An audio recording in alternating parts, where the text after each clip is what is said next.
सुप्रभात। बाबा कहते हैं, मेरे प्यारे बच्चे, लोग तुम्हारे बारे में क्या सोचते हैं यह ज़रूरी नहीं, तुम स्वयं के बारे में क्या सोचते हो वह ज़रूरी है। लोगों का काम है कहना। ये वही लोग हैं जो तुम्हें आगे बढ़ते नहीं देख सकते। तुम सही रास्ते पे चल रहे हो, नहीं देख पा रहे हैं। तुम क्या कर रहे हो, कैसे कर रहे हो, क्या पहन रहे हो और क्या खा रहे हो, उनकी नज़रें बस तुम पर ही रहती हैं। और यही सब देख करके तुम गुस्सा हो जाते हो, नाराज़ हो जाते हो, परेशान हो जाते हो। क्यों सबकी नज़रें मेरे पर हैं, क्यों मेरे बारे में बातें करते हैं, यही कहते हो ना। बच्चे, तुम अलग हो, सबसे अलग हो, इसीलिए तो वो देखते हैं। उनका काम है देखना और तुम्हारे बारे में बातें करना, उनका और कोई काम नहीं है। तो तुम अपने समय को क्यों व्यर्थ कर रहे हो? अपने समय को व्यर्थ मत करो, उनको मत देखो। ये मत सोचो कि वो तुम्हारी तरह कर रहे हैं, वो तुम्हारी तरह पहन रहे हैं। हाँ, पहन रहे हैं, तुम्हारी तरह पहन रहे हैं ना, क्योंकि तुम सही हो, तुम अलग हो। तुम जो कार्य करते हो उन्हें अच्छा लगता है, तभी तो वो करते हैं। और तुम्हारे में वो काबिलियत है जो शायद वो कहते नहीं हैं, लेकिन वो तुम्हारे जैसा बनना चाहते हैं। तो ये सोचकर मत परेशान हो कि तुम्हारे बारे में पीछे बातें करते हैं। पीछे तो बातें सबकी होती हैं, करने दो उनको बातें। तुम अपने मन को विचलित मत करो।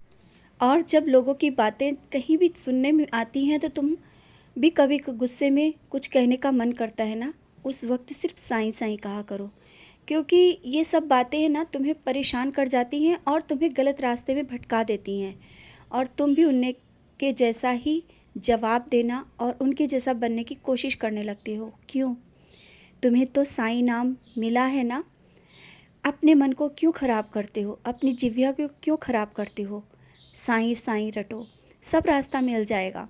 और जो मन में अशांति आ जाती है ना, बातें सुनकर मन भी शांत हो जाएगा। समझ रहे हो ना? अपने मन को भटकाव से बचाओ, लोगों की बातों से बचाओ और व्यर्थ का समय बर्बाद मत करो। और अभी मैं देख रहा हूँ कुछ दिनों से सच्चरित्र से दूर होते जा रहे हो। क्यों? जब मैंने तुम्हें सच्चरित्र दिया है और सभी समस्याओं का हल दिया है, स्वयं मैं तुम्हारे घर में विराजित हूँ, तो सच्चरित्र क्यों नहीं पढ़ते हो? जब भी समय मिले, थोड़ा सा भी समय मिले, सच्चरित्र पढ़ो। जब तुम सच्चरित्र पढ़ते हो, तुम्हारे घर में भी एक अलग ही शांति मिलती है और एक नकारात्मकता जो फैल जाती है ना बातों से, वो दूर हो जाती है और सकारात्मक विचार सबके आते हैं। तुम्हारा मन भी शांत रहता है, तुमने देखा भी है, महसूस भी किया है। तो जब भी समय मिले, हो सके तो एक बार सप्ताह पारायण कर लो। जो घर में बीमारियां, कलह और तुम्हारा जो मन अशांत है ना, वो अवश्य सब सही हो जाएगा। और जिस कार्य में रुकावट आ रही है वो भी सही होगा। और अभी तो तुम्हें मैंने समय दिया है, समय है तुम्हारे पास, लेकिन तुम उस समय का उपयोग नहीं कर रहे हो। समय का उपयोग करो, सचरित हाथ में पकड़ो और पढ़ना शुरू करो। देखो सब कैसे रास्ते खुलते हैं।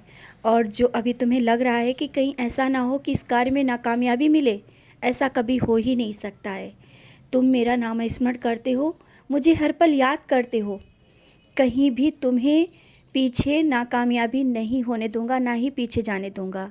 तुम हर कदम, हर एक पल आगे बढ़ रहे हो। शायद वो तुम्हें नहीं दिख रहा है, दिखेगा, ज़रूर दिखेगा।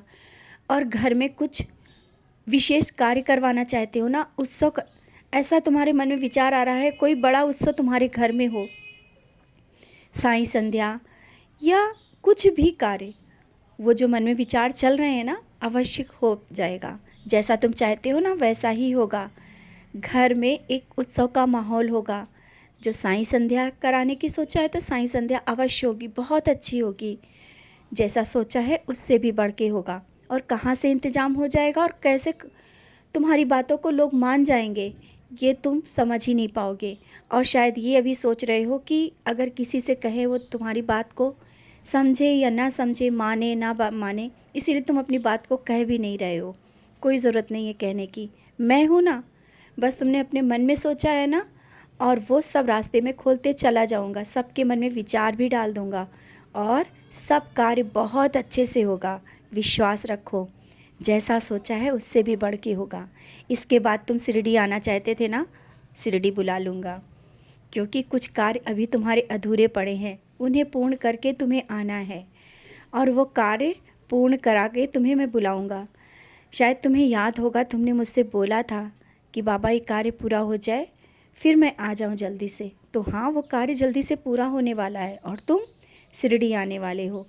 अब समझ गए हो ना क्यों शिरडी आने में देर हो रही है? क्योंकि वो कार्य अभी नहीं तुम्हारा पूरा हुआ है और अब वो समय आ गया है, जल्दी ही तुम शिरडी आ रहे हो। वो कार्य पूरा होने में अब समय नहीं, बहुत ही जल्दी तुम शिरडी आओगे। मैं बुला रहा हूँ शिरडी।